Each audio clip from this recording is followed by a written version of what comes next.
Donc on est Yudbet Amoud Aleph, aux trois lignes avant les grandes lignes. Tamar Rav Zoutra, Maaseh Bereshit.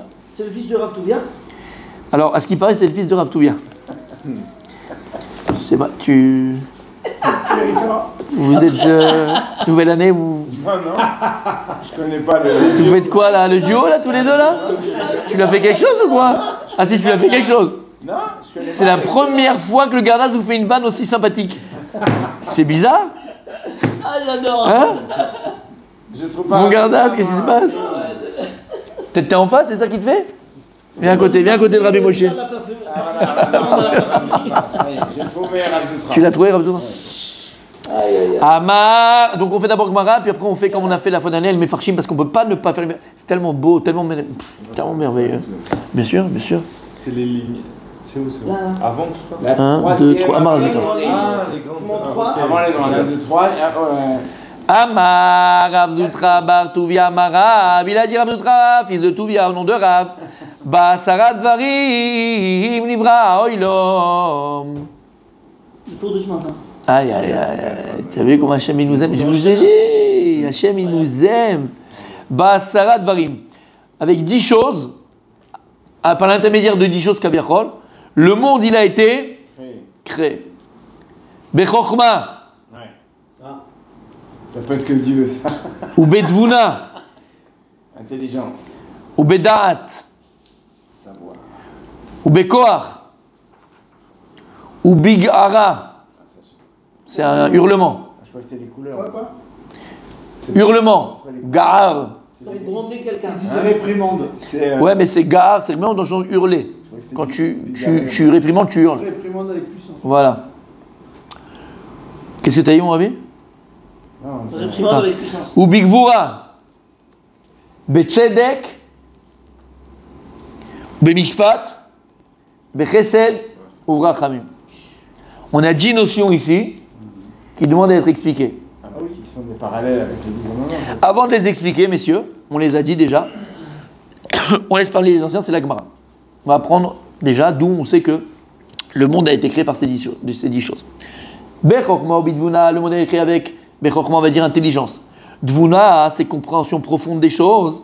Dirtib, Hashem Bechokma Yasad Eretz, Konen Shamaim Bidvuna. Et dans Mishlei, il dit Shlomo HaMelech, Dieu, il a fondé la terre avec intelligence.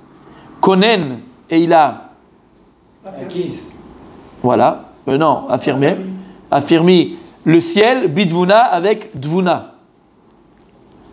Donc c'est écrit Meforash. Le ciel et la terre. Bechokma. Donc en tout cas, on voit que la terre c'est Bechokma et le ciel c'est Bidvuna. Alors j'ai tout de suite une question, mes amis. Excusez-moi. Alors, on avait expliqué c'est quoi Chokhma et Dvuna. Chokhma, c'est quoi? Chokhma, c'est la connaissance. Maintenant, dans le sens quoi? Au niveau de la personne, c'est quoi Chokhma? C'est la faculté, la capacité que l'on a à analyser si une volonté qui me vient, elle est bonne ou pas pour moi à être accomplie ou pas. Ça, c'est la Chokhma. La Chokhma, c'est la faculté qu'on a d'analyse. Ça, c'est la Chokhma. Par rapport à la Bechira, par rapport au choix. Alors, c'est quoi? C'est quand tu as un choix à faire, quand tu as une volonté à faire, tu as une volonté. Est-ce que la capacité, la faculté que j'ai d'analyser est-ce que cette volonté est bonne ou pas pour moi, c'est la Chokhma. D'où dit les Pirkei Avot, Ezeu Chacham, Aroet Anolad. Quelle personne qui est intelligente, c'est qui va anticiper l'avenir. C'est-à-dire qu'en fonction de ce que tu fais aujourd'hui, regarde quoi ça va t'amener demain. Ça, c'est la Chokhma. Ce qu'on appelle la sagesse. Ouais, on va dire peut-être la sagesse en français, je sais pas. D'accord, bon. Dès que c'est traduit, c'est un peu moins rouge, mais c'est pas grave. D'accord, disons. Mais disons que c'est ça. En tout cas, Dvuna, c'est quoi Dvuna? Attention. Une fois que cette analyse t'a permis de dire que cette volonté est bonne pour moi d'être accomplie, il faut maintenant que je l'organise. L'organiser. Voilà, je peux avoir des connaissances, mais tant que mes connaissances ne sont pas organisées dans ma tête, elles ne servent à rien mes connaissances. C'est donc qu'ils ont beaucoup de connaissances et c'est des abrutis, c'est des bims, c'est des idiots, parce qu'ils ne font rien de cette connaissance, parce qu'ils ne savent pas organiser leurs connaissances. Ils ne savent pas. D'ailleurs, c'est peut-être des fois le premier surdoué. Un surdoué, il est tellement intelligent. Il a tellement de chokhma qu'il n'a pas forcément de dvuna. Il n'est pas organisé. Donc il peut avoir une grande chokhma, d'accord, une intelligence, mais vraiment très élevée, un QI très élevé, mais il ne sait pas organiser cette intelligence. Et tu vois, ils sont malheureux. Il y a beaucoup de surdoués qui sont malheureux parce qu'ils ne savent pas l'organiser dans leur réalité. C'est terrible. C'est-à-dire que quelqu'un a la capacité, Voilà. par contre, Il sait, il sait pas les utiliser, les mettre en... il sait pas l'organiser, voilà. Bon, donc c'est pas l'organiser, c'est pas l'utiliser. Comme tu as dit, c'est pas l'utiliser. C'est incroyable. Ouais, c'est compliqué. Oh, c'est le gâchis. Ils sont malheureux, voilà, c'est un gâchis. Plein de gens à l'école Exactement. étaient surdoués. Exactement. Et dans la vie, Ils dépriment. Ils galèrent. Ils dépriment, ils galèrent dans la vie. Ils galèrent dans la vie. Alors qu'on pensait qu'ils allaient Voilà, réussir. exactement. Exactement. C'est pour ça que ces enfants-là, ou ces gens-là, faut très très très très vite les repérer pour pouvoir les aider à gérer leur intelligence, parce que c'est très compliqué. Ça les dépasse, eux ils sont dépassés par l'intelligence. Donc d'accord, bon, en tout cas nous, au niveau des mortels, ok, on a cette intelligence, mais une fois qu'on va arriver à l'organiser. L'organisation de cette intelligence s'appelle la dvuna. C'est l'organiser mon intelligence, mes connaissances dans ma réalité. Et ça, c'est pour ça qu'il y a écrit Bina Yetera, Itana Nashim. La Nashim. Les femmes, elles ont une tvuna, elles ont une capacité d'organisation et de compréhension profonde, beaucoup plus développée que les hommes. Il y a écrit que la tvuna était donnée plus aux femmes qu'aux hommes. À la maison, qui c'est qui organise la maison? C'est la femme. C'est qui fait en général. Maintenant, toujours des hommes comme petit côté féminin, et peut-être un peu plus poussé que côté masculin, et vice-versa. Oui, mais dans la normalité des choses, la force d'organisation, c'est la femme. Les valises pour aller en vacances, c'est la femme. Toi, tu mets un short et une chaussette, tu n'arrives pas à fermer la valise. Elle te fait elle te met la maison dedans. D'accord? Elle te met la maison dedans. C'est comme ça. Elles vont t'organiser les choses. Et aussi, cette force d'organisation, c'est la vie d'avoir mitor d'avoir. C'est comprendre une chose d'une autre. D'accord? C'est comme si tu vas voir ta femme, tu racontes le début de ta journée, elle t'a fait la fin, elle t'a raconté toute l'histoire. Lama, la vie d'avoir mitor d'avoir. C'est quelque chose de très très puissant. Alors ça, c'est Dvuna. Avec quelqu'un, elle te dit je le sens pas. Voilà, exactement. Lama, c'est la Dvuna qu'elles ont. D'accord? Hein? C'est la Bina. Mais non, maintenant, moi j'ai une Sheela. On va avancer, juste d'accord, on va quand même avancer la Gemara. J'ai une Sheela parce qu'il faudrait voir, on va aller voir dans Mishlei, qu'est-ce qu'il dit là-bas et qu'est-ce que disent les commentateurs. Mais d'où on apprend que Dieu il a créé donc le monde Bechokma ou Bedvuna, parce qu'il y a écrit dans Mishlei, Hachem Bechokma Yasa Deretz, Hachem il a fondé la terre Bechokma. Konen Shamaim Bidvuna, il a firmé le ciel, les cieux, le ciel, Bidvuna. Mais là j'ai une Sheela, c'est qu'on sait très bien que la notion de Shamaim et de Eretz dans la Torah, Shamaim c'est le masculin et le Eretz c'est le féminin. Le Shamaim c'est le Zachar qui est Mashpia, qui va influencer, et la terre c'est le féminin qui va recevoir, qui est Mushpa. Et là on dit Chokhma par rapport à la terre et Dvuna par rapport au ciel. C'est inversé par rapport aux notions qu'on connaît. C'est bizarre. Moi j'aurais dit Bidvuna Yasa Deretz ou Bechokhma Konen Shamaim. D'accord? Puisque la chorma, ça se prête plus à masculin, et la dvuna plus au féminin. Et là, c'est l'inverse. On verra? Belle remarque. On verra. C'est pour dire l'homme doit faire plus Ça va d'efforts. pas ce matin. Il dit que comme ça, il a fait. Je sais pas, on va voir, d'accord? Peut-être on verra. Juste. Faut que j'arrête. Non, je te dis, il y a quelque chose qui s'est passé. Je te dis quelque chose qui s'est passé. Ah, mais ça va être ça. Changer de place. Enfin, j'espère que c'est que ça. En tout cas. Vous n'allez quand même pas me mettre toute la bêtise du monde sur la tête, non? Non, pas des deux. Non, pas toutes. Moi j'ai été sûr. Ah, mon sadique. Allez, on y va. J'ai trouvé un autre âme. Aïe, aïe, aïe. Oh là là, tout de suite. Je viens pas ici pour me faire charrier quand même. Dis-moi que tu pensais pas ce que tu as dit. Et ce matin, c'est moi qui j'arrive depuis tout à l'heure. Dis-moi que tu pensais pas ce que tu as dit. Juste. Ça, c'est à cause de Gardas. Ce matin, Allez, on peut y aller. Bechokma bidvuna dirtiv Hashem rechma yasad eretz konen shamaim bidvuna bedaat, d'où c'est que Dieu a créé le monde bedaat dirtiv bedaato teomot nivkau, avec son daat, sa conscience, kaviachol akadosh boru, il a nivkau, il a brisé les teomot, les abîmes. Ça c'est écrit où? Dans Teilim. Il a fait Bekoar. Non, t'as mis Tracham. Bekoar ou Bigvura. Dieu, il a créé donc avec aussi force. Alors, quelle différence entre Koar et Gvura? ah ouais. Ah. Koar et Gvura. Pouvoir, c'est ce qu'on a en soi et force, c'est ce qu'on utilise. Koar, c'est une force. C'est l'inverse. Ah, c'est l'inverse. La Gvura, c'est ce qu'on a en soi, et la Koar, c'est ce qu'on utilise. Il a fait très joli. D'accord? Quand je tape sur la table, c'est Bekoar, mais c'est pas une Gvura. La Gvura, c'est ce que j'ai à dire. Qu'est-ce qui va me faire monter sur la montagne pour aller délivrer mon soldat qui est pris là-bas prisonnier? D'accord? C'est la Gvura. Ani oler bekoach, aval c'est la gvura. Il a fait meurtre. Tu vois qu'il dit pas que des bêtises? Baruch Hashem. Tu nous fais mentir, tu vois. Bekoach ou gvura, blain nara, Rabbi Moïse. Aïe, aïe, aïe, aïe, aïe. Ah, et quand on parle de Chokhmah, de Dvuna et de Dat, je pense tout de suite à Rabbi Moshe. Il a les trois en même temps, je te jure. Blainara, il fait ce qu'il veut avec, il jongle avec. Ah là là là là. Bekoach bigvura. Et donc avec Koach et avec Gvura. Dirtiv, Mechin Harim Bekocho, Nezar bigvura. Hachem il prépare les montagnes avec sa force, Nezar bigvura, et il les entoure avec puissance, avec force.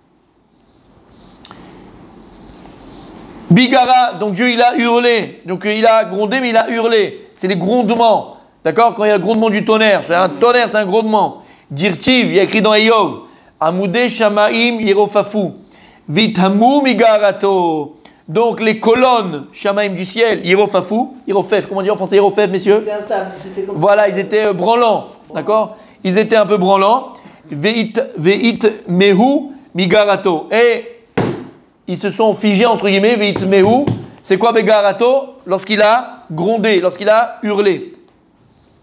Donc en vérité, comme on a expliqué, c'est que tout, Bereshit était en gestation. Dieu, il a tout créé au départ. Mais toutes les choses étaient en gestation. Ad Shega'ar Ba'em Akadosh Baruch Hu Midrash. Dieu, il a hurlé, il a grondé, comme un hurlement d'un lion. Ils ont eu peur, tac! Ils se sont figés. Dieu, il a créé le monde aussi, Betzedek ou Bemishpat. Dieu, il a créé le monde avec justice et avec quelle différence entre Tzedek et Mishpat? Tzedek, c'est la justice, c'est l'égalité, et Mishpat, c'est l'application. Justice, c'est la vérité. Ouais, c'est pas mal. Comment? La justice, c'est la vérité. Oui, mais l'égalité surtout. Il a mis le riche là, il a mis le pauvre là, pour qu'il y ait un rapport entre les deux. C'est ça le Tzedek. C'est vrai que c'est en théorie, mais je sais pas que c'est. Le Mishpat, c'est l'application de ça. C'est les règles. Du Tzedek. Le Mishpat, c'est les règles qui permettent d'accomplir le Tzedek. Voilà, c'est ça. C'est ce que je veux dire. C'est exactement ça. Et comme il a dit, Rabbi Moshe, c'est quoi le Tzedek qu'on a parlé? Il dit Rabbi Nachman de Breslev. On l'écoutait Moharan Igal. Qu'est-ce qu'il dit? Ah, c'est ça que j'aime chez Igal. Tu vois, on ne peut pas l'avoir, Igal. Il dit une des plus belles bracha de Shimon HaEsrei, c'est quoi? Oef Tzedaka Mishpat. Il a toute une Torah sur Tzedaka Mishpat. Là-bas, il parle de ce Inyan-là. Et en fait, c'est quoi Tzedaka Mishpat? Quand tu fais Mishpat, tu as Tzedek. Et Tzedek, c'est quoi? Tzedek, c'est pas le communisme. Nous, on a l'impression que le Tzedek, c'est du communisme. Tzedek, c'est la justice. C'est-à-dire, on va avoir le revenu universel pour tout le monde, la même brosse à dents, la même voiture, le kibbutz. Le kibbutz, c'est pas le Tzedek. Le Tzedek, c'est pas ça. Le Tzedek, il dit Rabbi Nachman, Rabbi Moshe, c'est qu'il y a des riches et il y a des pauvres. Maintenant, le Tzedek, c'est que le riche fasse Mishpat Hashem. Et Mishpat Hashem, c'est que le riche donne la tzedaka et donne à manger et donne ce que le pauvre il a besoin pour arriver à vivre. Ça, il fait le Mishpat Hashem. Et quand il va donner le riche au pauvre, il fait du tzedek. Parce qu'on dit que la chante tzedaka. Quand tu prends, on appelle la tzedaka, on dit c'est la charité. Dès que tu traduis un mot en français, c'est le même mot, je tordu. Oui. La tzedaka, c'est pas du tout la charité. Non. La tzedaka, c'est faire le tzedek. Oui. Quel tzedek? Tzedek Hashem. Parce que si lui voulait, nous tous créer avec le même argent, les mêmes machins, la même intelligence, la même montre, la même voiture, la même maison, la même. Mais non. Non. On dit que les riches, ils ont pris l'argent des pauvres. C'est pour ça qu'ils veulent leur donner. Bon, ça c'est Romain des Bois. Non. Tu vas là, tu vois, là. Non, pas physiquement. Dans les décisions du ciel, les riches, ils ont pris l'argent des pauvres pour pouvoir leur donner après quand ils sont sur terre. Ça, je sais pas. Je sais pas. Non, je sais pas. J'ai lu ça. Mache Anilo, ouais voilà, Anilo, je sais pas. Ça fait très Romain des Bois. Et Romain des Bois, on a grandi avec lui et c'est le plus grand des voleurs. On n'a pas le droit de voler les riches pour donner aux pauvres, pas du tout. On n'a pas le droit. Aval, c'est avec Tzedek. Non, j'ai compris, mais c'est un peu Romain des Bois. Ben, c'est ça, donc s'ils ont volé les riches, il faut donner aux pauvres, donc on peut les voler. Donc ça, c'est un peu Romain des Bois. J'aime pas trop. J'ai beaucoup aimé avec Kevin Costner, très joli film, d'accord, très sympa. Il y a beaucoup de métard, mais. Kevin Costner. Oui, Romain des Bois et Kevin Costner. C'est un des plus beaux, Il faut sortir, mes amis. Comment? Ah ben non. Comment elle dit l'agma dans ma sechet? Brachot. Avec. Il y a un film comme ça. Abaye. C'est Abaye ou Rabat? Abaye ou Rabat. Donc brachot. où là-bas, il avait les vignes. C'est un vignoble. Il arrivait dans ses vignes et tout à venir vinaigre, tourner au vinaigre. Il est parti sur les Chachamim. Donc, quand il y a un problème, lui, il a un problème. Il a un problème, d'accord? Donc, qui va voir? Il va faire venir un spécialiste d'économique, un spécialiste de la vigne. Voilà, il va dire non, parce que la cave à vin, elle n'était pas assez dans la bonne température, t'as pas machin. D'accord? Qu'il arrive quelque chose, c'est quoi? C'est naturel? Il n'y a pas de naturel. Qui va voir? Les Chachamim, il dit comment c'est possible que mon vin, il a tourné au vinaigre? D'où l'expression. Ça a tourné au vinaigre, d'accord? Alors ils l'ont dit, dis-moi, qu'est-ce que tu as fait ces temps-ci? Attention, vous me soupçonnez que j'ai fait quelque chose de grave. Il dit, mais tu soupçonnes. Il a dit, et tu soupçonnes Akadosh Baruch Hu de faire pour rien? Comme ça, ils ont répondu. Quelle réponse! Ouais, monsieur. Ouais, monsieur. Quand quelqu'un vient se plaindre sur toi. Attends, je termine juste l'histoire. Alors, qu'est-ce qui s'est passé? Il vient se plaindre. Comme ça, tu dis pareil. Ouais, mais comment ça. Qu'est-ce qu'il a fait? Tu soupçonnes Dieu qu'il ne fait pas. Il a dit, il y a un truc, mais c'est pas grave ce que j'ai fait. Qu'est-ce que c'est pas grave? Il dit, j'ai un métayer. Le métayer, c'est celui qui s'occupe de son champ. Tu sais, le métayer. Ouais. Et le métayer, tout ça. Et la vérité, je ne l'ai pas payé à la fin du mois. Ah, pourquoi? Pourquoi je n'ai pas payé? Parce que le métayer, comment ça passait? Il prenait un tiers de la production et en plus, il avait un petit salaire. D'accord? C'est comme ça, c'était l'époque. Mais il a tellement pris qu'il m'a volé. Il m'a volé, il faisait 15 fois son salaire. Donc, je n'ai pas payé, il m'a volé. Il dit, comment elle dit? Non. Il y a l'odeur du voleur qui passe après le voleur. Il y a encore l'odeur du vol. Tu aurais dû lui payer. Après, tu vas au Bedin, tu demandes, tu réclames ton argent, mais tu ne l'as pas payé. C'est du vol. Et il a fait tchouva, il a payé, il a fait ce qu'il a fait. La Gemara, elle dit deux choses. Il y a deux avis de l'histoire. Soit le vinaigre, il a dépassé le prix du vin, il a fait une fortune. Soit c'est redevenu du vin et Hachem l'a fait un S. Qu'est-ce qu'on voit de là? Il n'y a pas de fumée sans fleur, ah bébé. Tu étais proché d'Hachem, qu'est-ce qui fait que c'est pas normal les machins? Oui. Quand ils étaient malades, tombaient malades les gens à l'époque, ils allaient voir le médecin ou ils allaient voir le Chachamim? À l'époque, ils avaient ses frères et fouettes. Jusqu'à quand? D'Amarichon, jusqu'à Chizkiyahu Amelech. Après Chizkiyahu Amelech alors? Après Chizkiyahu Amelech, mais Peshou Memaasem. Ah bon? Ouais. Waouh. C'était quoi Peshou Memaasem? Ils faisaient attention à ce qu'ils avaient fait, ils savaient qu'ils avaient un problème. Si j'ai mal ici, qu'est-ce que j'ai fait? J'ai un problème. Après, bien sûr, ça s'est perdu et les gens, ils ont commencé à rapper, à voir le médecin. Mais il n'y a pas si longtemps, il n'y a même pas quoi, quelques centaines d'années avec le Harizal, je vous ai raconté. À Tzfat, quand quelqu'un était malade, il n'allait pas voir le médecin.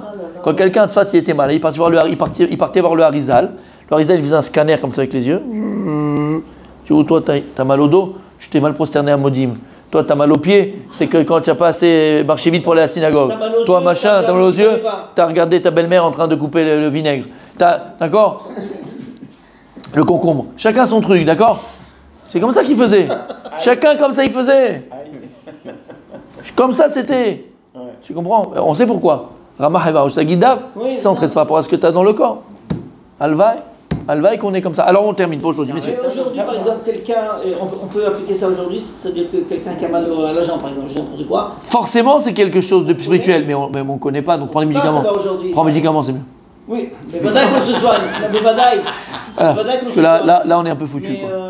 Et pour moi, mais dans l'absolu, voilà. C'est quelque chose. Par rapport à quoi? L'état général. Par rapport à l'état général. Je vais dire, il y a l'espoir. Voilà, il y a l'espoir.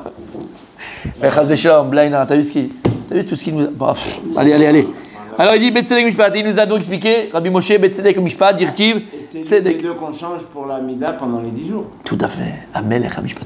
Tzedek Mishpat, Mechon Kisecha, Tzedek Mishpat, tu as placé ton... C'est quoi Kisacha? Ton trône, égal, bravo. Bechesed et Rachamim, avec Chesed et Rachamim, avec bonté et... C'est quoi Rachamim égal? Miséricorde. Alors juste, je voudrais faire un Miché Berach, juste... c'est vraiment personnalisé et vraiment du fond du cœur. Il va me dire après c'est quoi le nom? Mishebera, oui, Varer, et Keilat, comment il s'appelle là-bas? Kloïs, ouais. Comment il s'appelle? Keilat Kloïs. Toute la Keila Bezrat Hashem qui sont à Ouman, grâce à Dieu, grâce à ça, on a égal avec nous ce matin. Baruch Hashem, merci. Que Dieu leur donne bracha, vatzlacha, qu'ils ouvrent un Kloïs à Ouman, Bezrat Hashem. Peut-être qu'on gardera égal un peu plus souvent. Baruch Hashem, merci le Kloïs. Ah là, ouais, mais peut-être qu'ils vont rester, je sais pas, ils vont faire un truc là-bas mondial. Bon, allez. Là-bas, c'est close. Ah, c'est closé. Bechesed ou verachamim. Dirtiv zechor rachamecha Hashem v'chasedecha ki me'olam hema. On le dit dans Teilim. Souviens-toi de ta miséricorde Hashem et ta bonté qui me'olam est là parce qu'elle est éternelle ta bonté. C'est clair? C'est bon? Ok. Messieurs, quelle heure il est? Il est tôt. 10h10. On continue Ah demain. non, c'est aujourd'hui. On a beaucoup de choses à voir. On n'a rien vu encore. On a juste traduit.